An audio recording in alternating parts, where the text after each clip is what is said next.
Hey guys, it's Ross Scott, and on the Space Couch today I've been asked by one of my viewers for more information about General Hux, so let's check him out. Now, he first appears, timeline-wise, in this, Empire's End. Grand Admiral Ray Sloane is tasked by Gallius Rax to go to Arcanus, which I believe is under siege by the Rebellion, New Republic, and extract Brendel Hux, his father, who of course is the guy in charge of the Academy, which was also in Rebels and Secret Empire, you know, like Zer Leonis looking for his sister and all of that, trying to find what happens to the Force-sensitive kids who go there. Obviously, they're taken by the Inquisitors. So he first turns up in this, and he is not actually Brendel Hux's legitimate child. Elder Hux is married and has a daughter, and they live on Arcanus. But Rax tells Sloane to extract Brendel Hux and his illegitimate son, Armitage, who is the product of an affair with one of the local serving girls, or whatever. So, he isn't just illegitimate, he is also a bastard, in every sense of the word.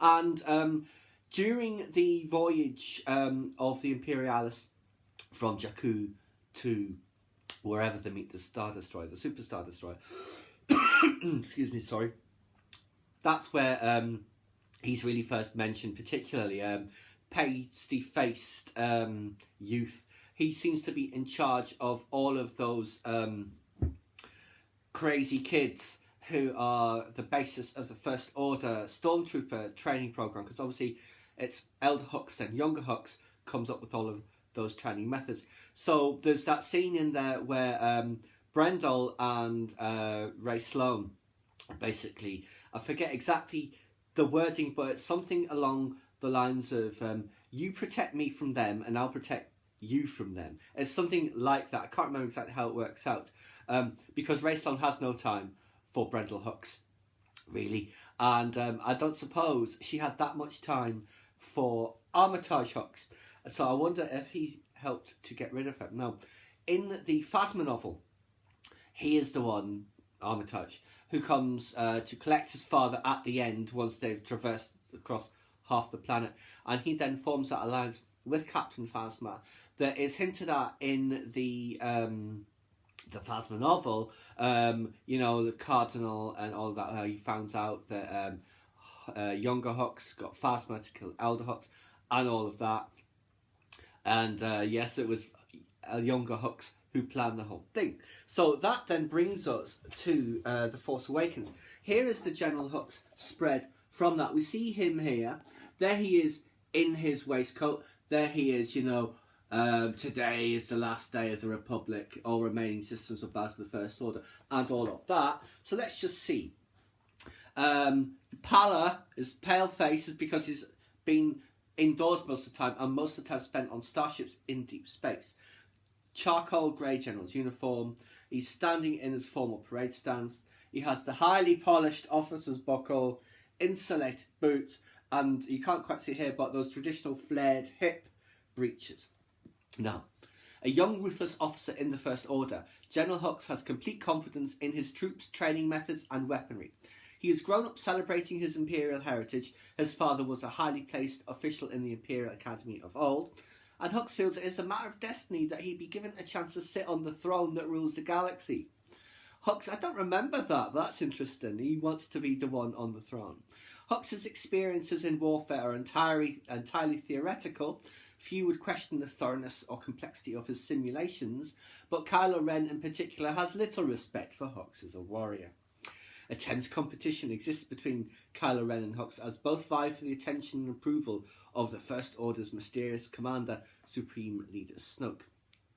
A man of science and technology, Hux has little understanding of or patience for the mystical side of the First Order that Kylo Ren represents. Hux's rank of general extends beyond the control of armies. He's also the commander of the Starkiller operation and able to order its use pending Snoke's approval. He continues to use the Stormtrooper training regimen pioneered by his father based on the ideas the elder Hux hatched as an Academy Commandant. Hux has total confidence in his father's idea that Stormtroopers trained through vivid simulations make the most loyal soldiers. Imperious destiny. Hux was a child when the Empire surrendered to the New Republic with the signing of the Galactic Concordance. His father fled the Academy on Arcanus and was one of the Imperials to make the exodus into unknown space, which the Empire had secretly been exploring. He grew up hearing legends of great Imperials and how the Empire saved the galaxy from the violence of the Clone Wars. The young Hux firmly believed the galaxy needed to be saved from itself, as the New Republic was too weak to prevent the inevitable chaos. Hux has always believed that appearances are vital for maintaining discipline and wears a parade uniform designed to broadcast his authority as a general. So that is what we first found out about him in the Force Awakens visual dictionary. Now in here, on the front lines, the Battle of Starkiller Base is one of the battles. Let's just have a look there. You can see that's obviously one of the snow speeders with all of the TIE fighters and X-Wings fighting in the sky. You see the oscillator in the background. There is a little comparison for generals. Leia for the Resistance here, and then Hux for the First Order. And what it says about Hux, there's only a couple of lines.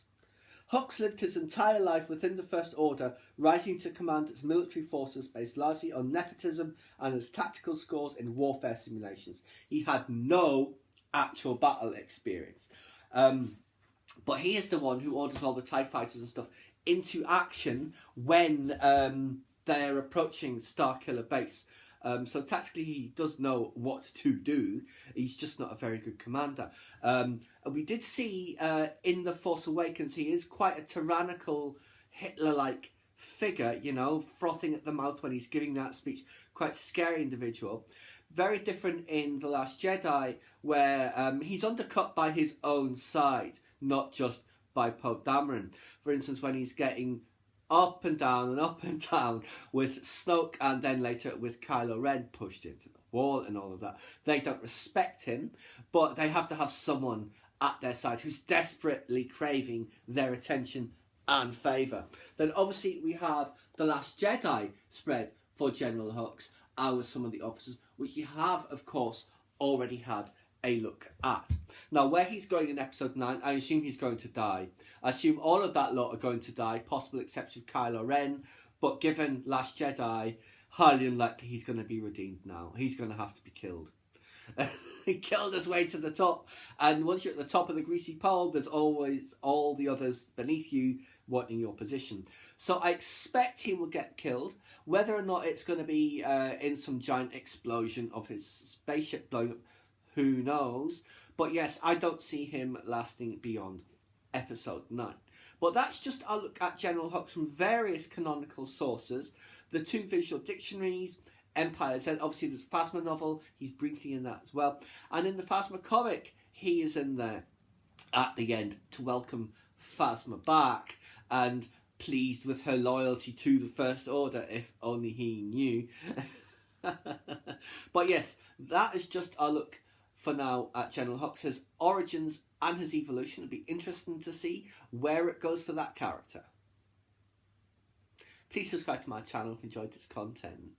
Leave me a comment suggestion for a comment topic you'd like to see discussed, or like the video.